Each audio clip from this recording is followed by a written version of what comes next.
और अब कुछ खबरें कारोबारी दुनिया से।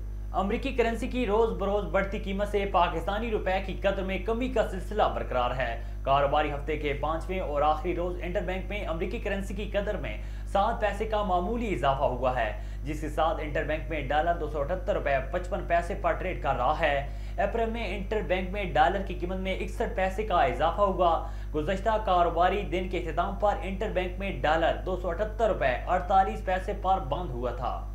आलमी मार्केट में सोने की कीमतों में इजाफे के बायस पाकिस्तान में भी सोने के निर्ख बढ़ गए। बैन-अल-अक़वामी मार्केट में फी औंस सोने की कीमत $2 के इजाफे से $2322 की सतह पर आ गई, जबकि पाकिस्तान में फी तोला सोने की कीमत में 500 रुपए और फी 10 ग्राम सोने की कीमत में 429 रुपए का इजाफा रिकॉर्ड किया गया। कीमतों में इजाफे के बायस मुकामी सराफा बाजार में फी तोला सोने की कीमत में 2,42,500 रुपए और फी 10 ग्राम सोने की कीमत 2,07,905 रुपए हो गई। FIA ने लेस्को के मजीद 10 करोड़ यूनिट की खुर्द-बुर्द पकड़ ली। FIA जराये के मुताबिक लेस्को ने मजबूरी तौर पर एक साल के दौरान 92 करोड़ यूनिट अवाम पर ओवर बिलिंग के जरिए से चार्ज किए गए। लेस्को की जानिब से सरकारी इदारों को भी ओवर बिलिंग का इंकशाफ हुआ है। लेस्को की जानिब से 82 करोड़ यूनिट ओवर बिलिंग की दस्तावेजात FIA ने कब्जे में ले ली थी।